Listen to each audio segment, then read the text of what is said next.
You are live. We are live. Hello, everyone, and welcome to the art of organizing digital photos, the first sort. That is what we're going to be talking about today on PEPTalk, Productive Environment Podcast. I am Andrea Anderson, CEO of Productive Environment Institute, and I am joined today by... I'm Barbara Hemphill, founder of Productive Environment Institute. And we are so excited to talk to you about this. And let me tell you why. Okay, the art of organizing digital photos, the first sort. And let me give you my disclaimer, our disclaimer. Let's come on and chat. That we are not photo organizing experts. That's there are photo organizing experts out there for your physical photos, on your paper photos or whatever. I don't know what to call paper, but anyway, and also digital organizing photos. However, our principles for organizing paper and organizing email and organizing digital information in general absolutely apply to organizing digital photos and physical photos, but we're going to talk about digital photos today. And it is absolutely the top requested topic. Interestingly, when we're working with our clients in our SOAR program, and we're helping them organize their paper or their email or their digital computer information, they always ask, can you teach us how to organize our photos? Can you do a workshop on photos? And so we finally just said, okay, we'll do it. So here we are. And we're going to talk to you about how the art of organizing that we teach for paper and digital and really anything in your life absolutely can apply to your photos. And you will leave today, even though this short 30-minute pep talk will leave you inspired and ready to take some action. You will actually be able to take some action based on what we teach. And Barbara and I are going to keep it really, really simple as we talk about this. So Barbara, do you want to share any of your thoughts on digital photos and your experience with clients before we jump into the what's next part? Yeah, absolutely. I want to start by saying that my experience with digital photos has been very limited because of the stage of life I'm in right now. And I want to say this at the outset, that my experience has been, because I've loved photos forever. I did photo books as a child, and so I've dealt with photos a lot. But I realized a few years ago that how you organize your photos really depends on who you're organizing for. Because you're not actually organizing for yourself. You're organizing them because you want to show them to somebody. You don't just organize them so that you can go. You do, but more than that, it's because you want to be able to do something. Mm-hmm. And so we always start with vision. And so you're going to see that today. But I remember an experience I had probably we moved in this house 29 years ago. So it would have been maybe 27 years ago. I had a box of slides, old-fashioned slides that we used to use from my trip when I was an exchange student in Salzburg, Austria. And they were beautiful. I remember my father bought me a very expensive camera. They were gorgeous pictures of Austria and lots of different things. And I was looking through them myself and realized that there was nobody else in the world who really cared about those. I mean, that they were beautiful photos, but they were mostly buildings and scenes and things like that. I mean, because I was taking them, so there were some people in them, but I'd long lost track with those people. And I pitched them. And it was hard. It really was hard. But I had to deal, one of our principles and one of our values is progress starts with the truth. And I think in order to organize anything, you have to first figure out what is the truth. And the truth is that photos are going to keep coming in. And like I said on the workshop we just did on paper, that it's so ironic that 47 years ago, I started helping people organize paper. And many people now have as much or more paper as they did then, because they've added digital to it. So now they've got more information, I should say, because they still have paper, the paper that they haven't dealt with previously in many cases, even though they've moved digitally. And then I just talked to somebody yesterday who was so apologetic about, I really like my paper. I was like, if you like paper, who says it? What is it about it? Digital. So, but the same things happen with photographs. Think about, because I did help people organize their paper photographs years ago. Now with digital, we have thousands of times more than we did before. Yes.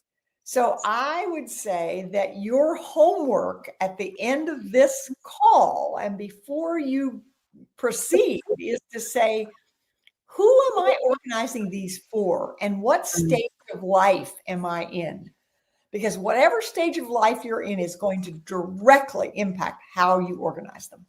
Yeah, that's such a good point.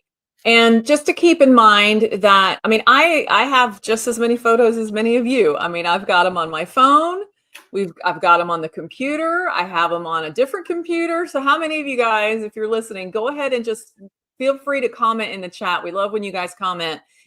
Who has more photos than they know what to do with, and we just keep taking them. I mean, I have so many photos of my dogs on my phone. You wouldn't believe it. Dogs, sunrises, sunsets, and everything in between. And they're absolutely beautiful. And with social media, that's a good thing. Like, we're able to upload them. We take pictures and then we upload them on Facebook. So they're there, and those memories come back every year on Facebook, for example. But what am I going to do with those photos for the rest of my life, right? Like, is there a reason to keep them? And I'm going to talk about some ideas with that in just a minute. But right now, photos are more than just data. They are memories, they're legacies, they're emotional touch points, right? It's more than just, oh, I have X number of photos on my phone. They mean something. And let me post Kathy's comment here, so it's in line with what we're talking about. Kathy Music, she said, it is so much easier to accumulate digital information because it doesn't feel heavy until you need to find something. That's right. That's right. As Barbara was talking about, we have more information coming to us than ever before. And so photos, they mean something to us. And Nancy says, lots of photos, digital in at least 5 places. Exactly. So what does that do? That can create stress. What if I lose these? What if my computer crashes? What if I lose my phone? What if they're not backed up? It can create guilt. I should be doing something with these. I should have these in an album. I should have them organized. And then, of course, there's decision fatigue. What should I do? I don't know what to do. I don't know which ones to keep. I don't know which ones, to toss. And then how to find the rest, how to find the ones that you do keep for whatever purpose. So we're going to talk about that in a second. And Tony is emphasizing what Kathy said, until you need to find one. Yeah, exactly. Until you need to find it, does it feel heavy at first until you need to go looking for something and then be able to find it. Penny says, digitized all of my slides and paper photos. Now need to organize digitized images. Okay, congratulations on what you have done. That is fantastic, Penny. And one example, because this is what we want you guys to be thinking about, is don't just think, oh, I want to go to a workshop about organizing my photos. Like, for what? Like Barbara said, I didn't even think about that. I just was thinking of for what. And Barbara says, think of for who as well. It's easier if you think about it. And then also, I want to insert something in here that's for, again, a homework thing, because before you start organizing, there's a lot of mental work that needs to be done. And one of those is the premise we use all the time, which is today's mail is tomorrow's pile. So you do not start organizing the old photographs necessarily until you figure out how to stop the problem. So you think about the next time you take a we had 2 80-foot trees cleared from our property last week. And watching this guy scale up the trunk with his the mountain climbing things and all that and I took photos, I took videos of it. And it's like, I just took it randomly, but I didn't really think about why at the moment. Now that we're talking about this, I started actually to delete it because I sent it to one person I wanted to see it. I was going to delete it. And I thought, oh, I think there are some other ways that I could use it. So it was like, one of the things for you to be thinking about before you start doing anything is, who am I doing this for? And how can I stop the problem? Like when we're doing paper, we always say at the end of our program, you will know what to do with every new piece of paper that comes in. So we want you to come up with a system over time that will help you say, okay, I know what to do with every new piece of paper. And I'll tell you one story I remember when my first granddaughter was born. And she came to our house and everybody was here. And I was snapping pictures like crazy. And people say, take that one, take this one, take that one. And at one moment, I realized I was missing the experience because I was focusing on getting the photograph. So I made a decision and I said, I'm going to have my camera for 20 minutes and I will take, or maybe it was 30 minutes, I don't know, but it was a fixed amount of time. I will take photos during that time, and the rest of the time, my phone is going to be put away because I want to enjoy the experience. I think that was one of the smartest things I ever did, because I know people who have literally thousands of photographs, but don't really have great relationships with their children. And I think there's a relationship. I mean, I think there's a correlation between that. Yeah, that's interesting. And then, like you said, you're not in a lot of the moms and the grandmas, the parents aren't in the pictures because they're the ones taking them. So we're not saying don't take the pictures, guys. You can take the pictures, but also make sure somebody gets some of you in there too, so they can see you're there enjoying it as well. But I take so many random pictures of my dogs because they're so cute. And then I have so many duplicates. I don't need all those pictures. And so, Barbara, to your point of today's mail is tomorrow's pile, for me, starting with the most recent, that's what's on my phone. That's what's on my phone, right? Our most recent photos are on our phone. So you can take what we're talking about today and just apply it to your phone. And then we can move into the computer or computers that we might have things saved across. So just keep that in mind. You can be thinking about this with your phone. And of course, our principle, Barbara's principle, that clutter is postponed decisions, absolutely applies to photos. It's the same thing. I'm click, click, click, click, click, taking pictures. And then I'm like, I don't know what I'm going to do with them. And then I just it ends up taking up a lot of space. All right. So we definitely want you to address the emotional side. Like, what do I want to, what's important to me, right? And then we're going to implement the art, okay? And we apply this to paper and digital, and we're going to apply it to pictures, photos. The art of organizing digital photos, ART, actually means two things for us in this context. ART is the first sort, which is action, reference, and toss. So you guys know, if you've been around us, you know that's how we apply to paper. Do I need to take action on this? Is it a paper document I need to sign? Whatever. Is it something I just need to keep for future reference, or can I toss it? Same thing can be applied to your photos. So if you get off this workshop today, don't do it now. We want you to pay attention. But when you get off the workshop today, get out your phone and just start looking. Don't feel overwhelmed by the thousands. If you have over thousands of photos, just say, let me look at the last 30 days. Let me just look at the last 30 days and ask yourself, are these photos that I want to do something with? Do I want to print them? Do I want to post them on social media? Oh, is this a really good one that I want to frame? Or is it something that I want to be part of a project? You guys know when people pass away, there's a lot of times now they're doing these beautiful, and they have for years, these beautiful photo memories and sharing that at the celebration of life or at the funeral. And I've organized photos for friends, parents of friends that had passed, and that's a job. And so is that a project that, you want to just capture save those photos for a potential future project. Okay, whether it be something like that or something, a different project, but something That, you want to do something with. Go ahead, to Barbara. that point, Andrea, I actually did that. My husband hates having his picture taken, so we don't have a lot of them. But I knew, I'm thinking, I don't know whether I'll be around to plan his funeral or not, but I have put together the pictures we have of him on a little photo stick for his kids, and I add it, and it's with our funeral planning stuff. And so when whoever plans the funeral, there's actually a stick in there, and I have to add to it. So, the step 5 in our 5 steps is sustain your success.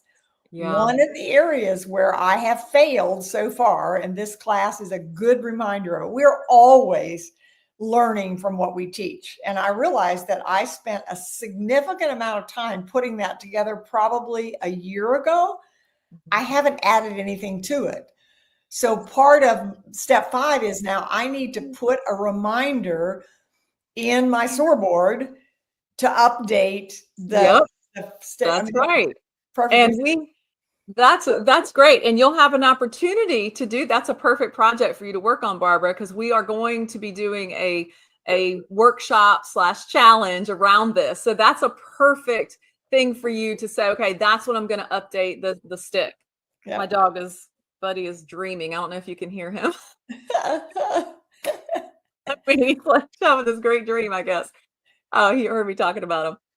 So that's great. So guys, think about that. Something you would take action with, a project or something. And so you identify those would be actions. And then there may be photos, or there probably will be photos that you just want to keep, but you don't want to act on now. You don't need to act on them now. And I'll give you an example of my family. My mom, here, Mom, I'm going to share you on screen just for 2 seconds. Ready? Smile. Smile. Okay. So during COVID, my mom is one of 5. I'll take you off so you can relax. My mom is one of 5 siblings, and the 5 of them started meeting together. My uncle kind of took on the task of being the collector of all the photos. So they got photos from my grandmother's house and from each other. And then so I don't know what process he used to do it, but he organized a massive amount of photos, digitized them all, and organized them by year. So they started meeting. He didn't just do that and just have it. He didn't just have it, he didn't even just send it to everybody. I think he did send it, but they took it a step further. And during COVID, they started meeting every week. And to this day, they meet every other week, the 5 of them, the 5 siblings, and they go in order of the year. And so it's usually just them, but they'll reach out, like they reached out to me and said, oh, your graduation year is coming up. Do you want to join in? And then your wedding is up. Do you want to join in? And so this different grandchildren join in from time to time. That is a perfect example of an action. Like, I want to do something with these. He didn't just save them and then pass them on and everybody else just saved them. They're doing something with it. So that might be a good idea. Let me share. Great idea. What a beautiful story. Yes. Let me share Tony real quick. Tony says, my aunt takes one good group photo of the family at Thanksgiving, and that's it. Oh, I love it. We take one good group photo during holidays on my parents' back porch. Nice to see the family group photos. Yeah. So that's kind of a thing, right? It keeps it simple and consistent. Fun to see years of the back porch photos. I love it. See, that's very intentional. That's very intentional. So as you're going through your photos, let's say it's on your phone, and you identify some you want to take action on, some you want to keep for future reference, and probably the majority of photos are going to toss. Maybe they just don't serve a purpose. I have 15 photos of Buddy in one day and 12 of Charlie. So I don't need all of those. So you're going to have duplicates. You're going to have blurry shots. You're going to have random screenshots on your phone. I bet you do right now. And so that's your toss. So action, photos you want to do something with. Reference, photos you want to keep but don't need to act on now. And toss, photos that don't serve a purpose, duplicates, blurry shots, random screenshots. Okay. And we want to help you make those decisions quickly.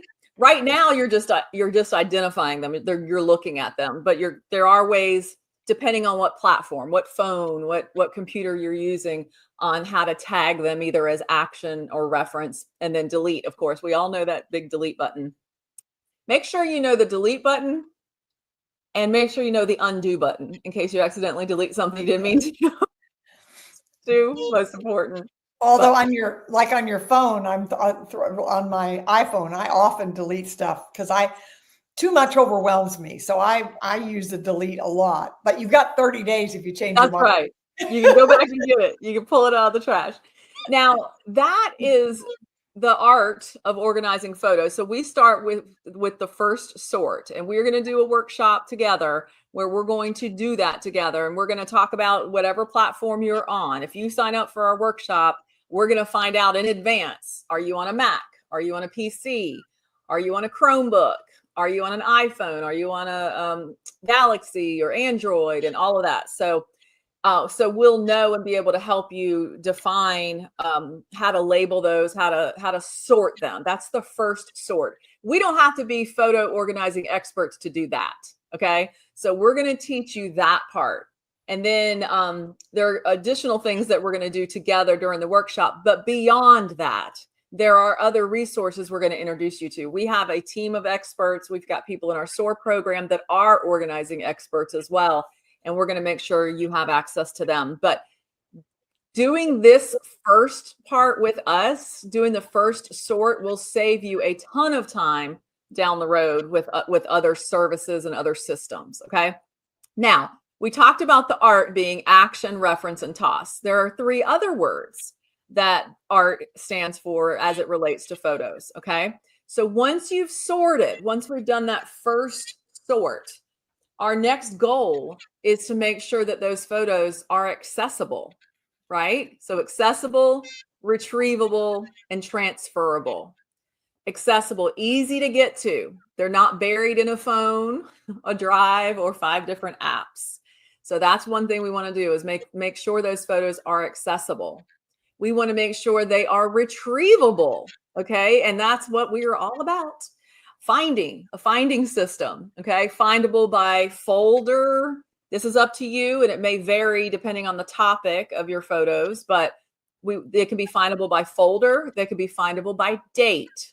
They could be findable by name, or they could be findable by tag. So Barbara, I may say, I just want all my 2025 photos together. And you may say, I want our family vacation photos together. And I want, you and Alfred's photos together, and your church photos together. It doesn't matter. You can, it's just like when you're doing your paper files, it's the same way, that there's no right or wrong about the way to organize it. But I think that goes back to my original question about, why are you doing this? What is it that you want to do it for? And what's most important? And the other thing, I think, before the workshop, the one thing that I would encourage people to do is, what is the project? What is it that I'm aiming for in this? Because I can't work on all of them. So that's right. Pick one. Are you going to start with your phone, for example, which I think would be, a good idea. So figuring out what the result is that you want out of that 3-day challenge we always say, start with your vision. So that's exactly. Start with your vision. Barbara just gave it away. We're doing a 3-day workshop or 3-day challenge for the photos this time. We're not going to just do 1 day. We're going to now, it's not 3 full days. Okay. Don't worry. Yeah. An hour a day together. And then you'll have an opportunity to continue working with some of our team members to actually, learn the process, start the process of naming and tagging and all of that together. Nancy says, yikes. Yeah. But it's going to, like I said, an hour a day. It's just a little snapshot. And that gives us an opportunity to connect with you. We did a workshop last week that I loved. It was great. And we had some great people on, but we left feeling like we didn't really get to know the people on there. And so we offered a live Q&A, and that was so helpful. I mean, we really got to meet, some of the workshoppers, and it just felt better. It felt better, really connecting. And so we want to make sure we have time to do that. And like I said, it's going to be a workshop challenge. I don't know, those words are interchangeable right now, but where you will be doing it. So I can imagine, Barbara, you updating that stick I think that's a great thing. So be thinking about that, guys, about what you want, what one project you want to do this for. All right. So just remember, it's not just about organizing photos, just to organize photos. Okay. It's about being able to use your photos to tell your story or honor your loved ones. Okay. So we are going to talk about some PEI principles, and Barbara hit on it already a little bit. So before you start sorting photos, pause and connect emotionally. So again, you may come across photos that have no emotional connection whatsoever. You can delete them probably. But this is especially important when you're dealing with photos of loved ones who have passed away, seasons of life that you haven't processed, and possibly family tension or grief. How many of you guys see Facebook brings up these Facebook memories every year, and it's like sometimes it's like a gut punch. Some of the photos that you see, it's like, oh, I actually most of the time it's, oh yay, look what we were doing, or oh wow, look how much we've changed, or oh this was neat. But there are times that's painful, seeing some of those memories. So this can be an emotional process. And one of the new, it's kind of a defined term. It's a definition for something Barbara and I already do anyway, and we just never had a term for it. And it is connection before correction. And what that means is we don't just start with the system, we start with you. Okay. So, we ask, why do these photos matter? What story are you telling? So, for example, the way Barbara and I's style is that we would start the workshop and I would immediately start telling you how to sort. I would say, okay, action, reference, toss, da, da, da, da, da, da, da, da. And Barbara would start, if Barbara was leading the workshop, she would start with, what do these photos mean to you? How do you feel about them? Why are you still holding on to them? How does that feel? So it's connection before correction. Okay. So that's just something that will be a theme throughout our working together on, especially on this project. All right. And Barbara, you said that people don't resist organizing because they're lazy. They resist because it's emotional. You bring that up a lot. Well, if you think about it, the premise of what I've done over 4 years is that clutters postpone decisions. Excuse me. And what prevents us from making the decisions is the emotion. So every workshop we do, without exception, is teaching you more than what you're learning on the workshop, because it's teaching you decision making. Yes. And decision making applies to every aspect of your life. I mean, one of the things I struggle with is decision. What am I going to fix for supper tonight? I mean, that's a decision every day. And figuring out how to deal with that. And one last thing I want to say about maybe something to think about in the future around photos is, how many of them can I get rid of, even not create, or get rid of quickly? And a good example is to think about when. One of the things I always clear up photos is when I'm on an airplane, because I can hit I mean, it's kind of it's an easy thing to do and whatever, and I can delete. But, I asked somebody one time he kept collecting the gas receipts from the gas pump. And I said, why? He was like, oh, not really. But he had hundreds of them. Well, we are that way with photographs. We create hundreds of them, but we don't have a system in place to make the decision about getting rid of them. So that's also part of this, is stopping some of what's coming in. When we're talking about mail, we always say, do what you can to stop the junk mail, or put the junk mail in the garbage. And I put mine I get it out of the mailbox and it goes into the recycle bin in the garage before it even comes in the house. So you can do that with photographs. So the principles that we teach apply across the board. It doesn't matter whether it's paper or digital or photographs. That's right. That is right. So in fact, I'm remembering a article. Eds, if you're able to grab the article, you don't have to do it right this second, but that Karen Lynch wrote about finding the photos in our downloads file on our computer, because we just download, and there could be hundreds of those, and we can just link to Karen's article here in the description on YouTube. So wherever you're watching us from, make sure you find your way over to our YouTube channel. And if you have not liked and subscribed yet, please do. So what you can do after this After watching this pep talk, you can take one small batch to begin with, okay? So let's say, for example, like I said, 1 month or say 3 months on your phone. Don't try to say, I'm going to delete all the photos or I'm going to manage all the photos on my phone. But at least maybe 3 months on your phone. And at the very least, just go in. If you're not sure how to mark them as action or reference just yet, go ahead and just delete any duplicates. Delete the ones you know you don't need. Delete those random screenshots. It could be one folder from your computer. Not the whole, not everything, but one folder. Just find one folder of photos on your computer and start there. Or in the cloud, it could be on Google Drive and just start there. It could be a specific trip or an event or a year. Just pick one area to start with and just dip your toe in and see how that goes. Because I just feel like it would be super easy to do the deletions first. Go ahead in there and just delete the stuff. It's just like we say when in our workshops where we're teaching how to start organizing your paper, is we say, let's get rid of the obvious clutter first. So if you're looking at your desk and you've got empty Diet Coke cans or bottles and you've got hair ties and you've got a coffee cup and that's the obvious clutter, you can go ahead and do that with your photos. Things that you don't need anymore, go ahead and get rid of. All right, so don't aim for perfection, aim for momentum. And then we want to hear about it. If you guys do that and you're like, oh my God, I feel so much better, I feel lighter, message us and tell us that. There's a contact button right on our website at productiveenvironment.com contact. That comes directly to me. So you can say, hey, Andrea, I saw you and Barbara talking about photos on your podcast, on PEPTalk, and I just want to let you know what I did. Please do that. We would love to hear what you're doing. Okay. And questions you have, because the questions you have, then we can incorporate when we do the workshop. That's right. That's right. If there's something that you want to ask and make sure we cover, please send it over. So just go directly to that site and there's a contact button in the bottom right and that comes to me.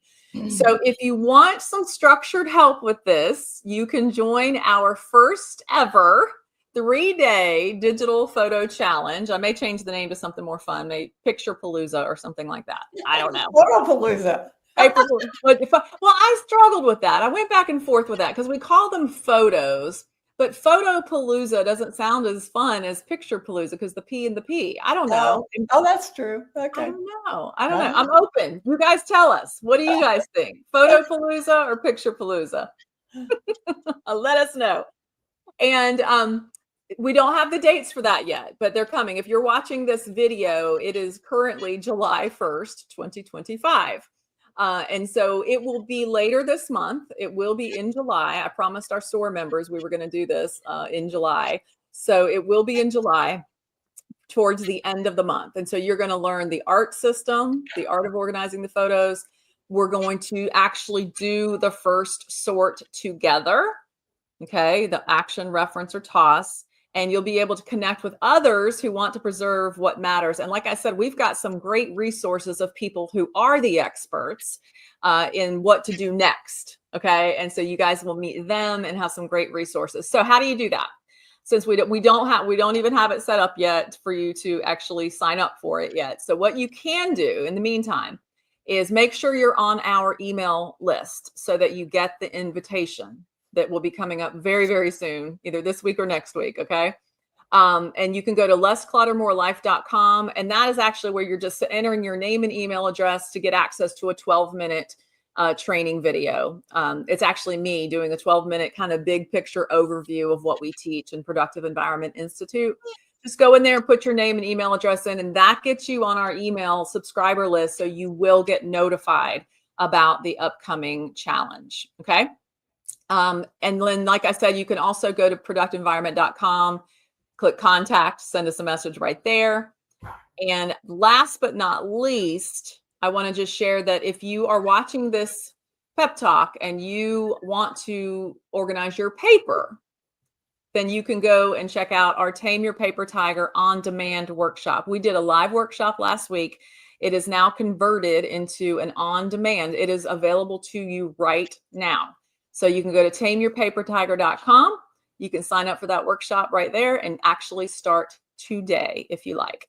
So we just want to remind you, you don't have to organize everything. Just start with what matters now. It may be starting with your phone, or maybe just a folder on your computer. So Barbara, any closing thoughts from you? I think you've covered it, Andrea. I'm so excited about this opportunity. I'll be looking forward to doing it myself. I know, me too. I'm excited. Okay. Like, subscribe, share, and we'll see you guys on the next Pep Talk. Thanks for joining us.